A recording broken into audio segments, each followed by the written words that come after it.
নমস্কাৰ আশা কৰো সকলো ভালে আছে জীৱনত প্ৰত্যেকটো কাহিনীৰ পৰা কিবা এটা শিকিব পাৰি মই সদায় কাহিনীৰ পৰা শিক্ষা লোৱাৰ চেষ্টা কৰো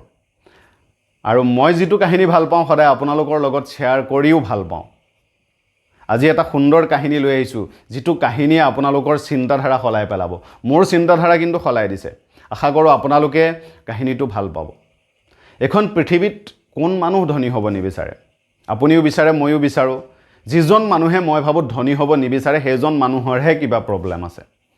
আৰু ধনী হ'ব বিচৰাটো স্বাভাৱিক হয় এটো বেয়া কথাও নহয় কাৰণ এখন পৃথিৱীত কোনে নিবিচাৰে সুখ কোনে নিবিচাৰে শান্তি কিন্তু ইয়াৰ মাজৰে কিছু সংখ্যক মানুহ আছে যি এটা বিশেষ কাৰণত ধনী হ'ব বিচাৰে আৰু বহু সংখ্যক এনেকুৱা মানুহ আছে যি বেলেগক দেখি ধনী হ'ব বিচাৰে বেলেগে গাড়ী কিনা দেখি বেলেগে ঘৰ বনোৱা দেখি বেলেগে ভাল এটা লাইফষ্টাইল কটোৱা দেখি তেওঁ ধনী হ'ব বিচাৰে মইতো আপোনালোকক কম আপোনালোক বিশেষ এটা কাৰণত ধনী হ'ব বিচাৰক বিশেষ এটা লক্ষ্য আগত ৰাখি ধনী হ'ব বিচাৰক যাতে আপুনি ধনী হোৱাৰ পাছত আপোনাৰ পৰা 10 জন মানুহৰ কিবা লাভ হয় কাৰণ এনেদৰে ধনী হোৱাৰ পাছত আপুনি ধনী হোৱাৰ লগতে মানসিকভাৱেও সুখী হ'ব পাৰিব বেলেগক দেখি বেলেগৰ নিচিনাকৈ যদি আপুনি ধনী হ'ব বিচাৰে টকা পইচা হয়তো গোটাব পাৰিব কিন্তু মানসিকভাৱে কেতিয়াও শান্তি আপুনি নাপায় দুজন বন্ধু আছিল দুজন বন্ধু এখন পৃথিৱীত আহিলে পৃথিৱীত জন্ম লোৱাৰ পাছত দুইজনে দিনে ৰাতিয়ে কষ্ট কৰিলে কাম কৰিলে নিজৰ পৰিয়ালটো চলাবৰ কাৰণে কিন্তু দুখৰ বিষয়টো হ'ল ইমান কাম কষ্ট কৰাৰ পাছতো তেওঁলোকে ঘৰখনৰ অভাৱ দূৰ কৰিব নোৱাৰে দুইজনে নিজৰ নিজৰ ভাগে কাম কৰে কষ্ট কৰে কিন্তু তেওঁলোকৰ অভাৱ কেতিয়াও দূৰ নহয় দিনটো কষ্ট কৰি আহে আৰু ৰাতি ভালকৈ এসাজ খায় আকৌ পিছদিনাৰ কাৰণে চিন্তা আকৌ কাম কৰিব লাগে তেওঁলোকৰ ল'ৰা ছোৱালী স্কুলত যাবৰ কাৰণে ফিজ যেতিয়া দিব লগা হয় সদায় বেলেগৰ পৰা পইচা ধাৰত আনিব লাগে আৰু এই পইচাৰ ধাৰ মাৰিবৰ কাৰণে দিনে ৰাতিয়ে কষ্ট কৰিব লাগে ধাৰ দিয়া মানুহবিলাকে ঘৰত আহি পইচা বিচাৰি থাকে তো এই কাৰণে জীৱনত এই মানুহ দুজনৰ কোনো সুখৰে মুখ নেদেখিলে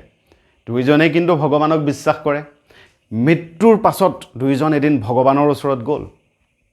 ভগৱানক ক'লে ভগৱান আমাক এটো কি জীৱন দিলা আমি কোনোদিন বেয়া কাম কৰা নাই সদায় তোমাক ভক্তি কৰিলো কিন্তু পৃথিৱীত আমাক এক দিনৰ কাৰণেও সুখ নিদিলা সদায় কষ্ট দুখ সমস্যাই দিলা ইমান কাম কৰাৰ পাছতো আমি কেতিয়াও ধনী হ'ব নোৱাৰিলো সুখৰ মুখ নেদেখিলো এটো কি জীৱন দিলা ধিক্কাৰ এটা জীৱন দিলা ভগৱান তুমি পৃথিৱীৰ প্ৰত্যেকজন মানুহকে কৃপা কৰা কৰুণা কৰা কিন্তু আমাক কি তুমি ভক্ত বুলি নাভাবা আমাক তুমি কিয় ইমান কষ্ট দিলা আমি সদায় বেলেগৰ ধাৰত লোৱা পইচাবিলাক ধাৰ মাৰি থাকোতে আমাৰ আধা জীৱন শেষ হৈ গ'ল এনেকুৱা জীৱন আমাক দিয়াতকৈ তুমি আমাক জন্ম নিদিয়াই ভাল আছিল ভগৱান চিন্তাত পৰিল আৰে কি হৈ গ'ল এবিলাক তেতিয়া ভগৱানে ক'লে যে যি হৈ গ'ল এবাৰ মই তোমালোক দুইজনকে এটা নতুন আৰু সুন্দৰ জীৱন দিব বিচাৰো দুইজনে মোক কোৱা মোৰ পৰা বৰ লোৱা তোমালোকে আচলতে কি হ'ব বিচাৰা তেতিয়া প্ৰথমজন বন্ধু আহি ভগৱানক ক'লে ভগৱান এই জীৱনটোত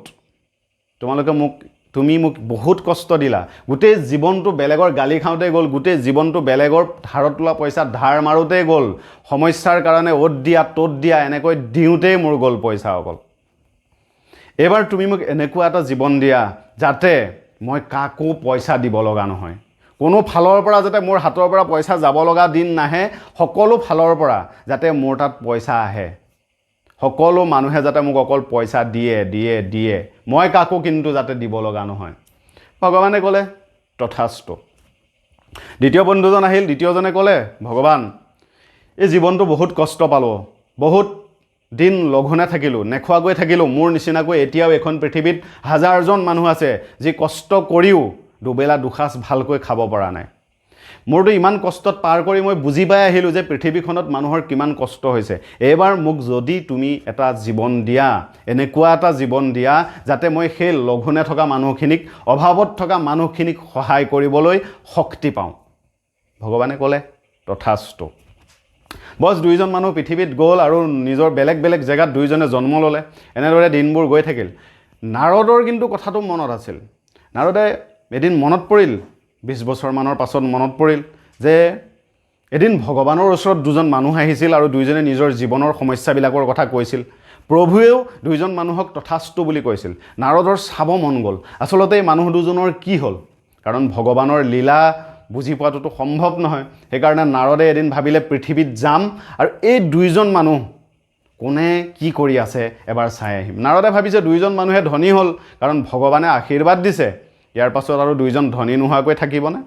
তো নাৰদ পৃথিৱীত গৈ বিচাৰি বিচাৰি পালে প্ৰথম বন্ধুজনক যিজনে কৈছিল তেওঁ যাতে কাকো পইচা দিব লগা নহয় সকলো ফালৰ পৰাই তেওঁৰ ওচৰত অকল পইচা আহিব নাৰদ অদ্ভুত হৈ গ'ল সেই বজাৰখনৰ তিনিআলিটোত এজন মানুহে দুখীয়া এজন ভিক্ষাৰী বহি আছে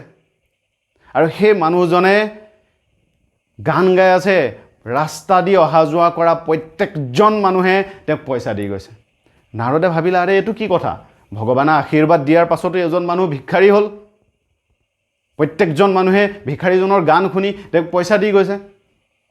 তেতিয়া নাৰদৰ ভিতৰত আৰু বেছি ইচ্ছা গ'ল দ্বিতীয়জন বন্ধুৰ বিষয়ে জানিব তেওঁ সেই দ্বিতীয়জন বন্ধুৰ ওচৰত গ'ল আৰু গৈ দেখা পালে অদ্ভুত কথা সেই গাঁওখনৰ ভিতৰত সকলোতকৈ ধনী মানুহজন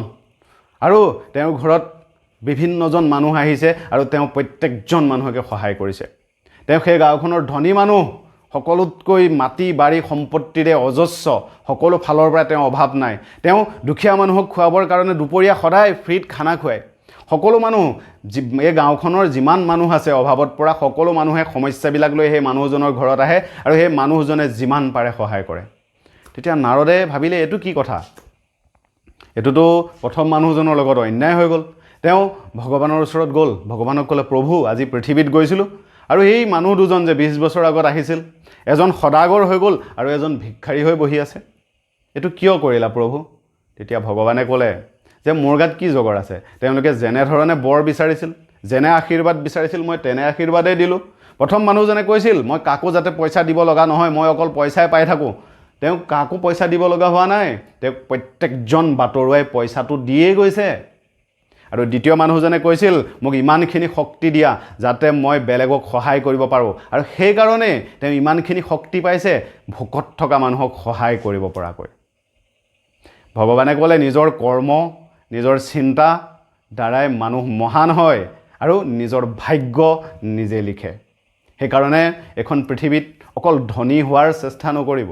ধনী হোৱাৰ লগে লগে ভোকত থকা মানুহক ধনী হোৱাৰ লগে লগে যিমান পাৰে সহায় কৰাৰ চেষ্টা কৰক কাৰণ ভগৱানে এইটোৱে বিচাৰে আৰু নাৰদে তেতিয়া ক'লে প্ৰভু আপোনাৰ মহিমা বুজাটো অপাৰ আপুনি যদি সঁচাকৈ মানসিকভাৱে ভিতৰৰ পৰা শান্তি বিচাৰে ধনী হোৱাৰ লগতে 10 জনক লগত আগুৱাই লৈ যোৱাৰ প্ৰয়াস কৰক ভগৱানে নিশ্চয় আপোনাক কৃপা আৰু কৰোণা কৰিব অকল মই মোৰ মুখ দে কৰি নাথাকিব ভুলতে ধনী হৈ গ'লেও মৃত্যুৰ পাছত কেতিয়াও শান্তি নাপায় যদি ভিডিঅ'টো ভাল লাগিল শ্বেয়াৰ কৰি দিয়ক আগলৈ এনে ধৰণৰ ভিডিঅ' চাবৰ কাৰণে পেজখন ফলো কৰি ল'ব নাপাহৰিব তেতিয়ালৈকে সকলোকে কৈছোঁ ভালে থাকক সেফ থাকক জয় আই অসম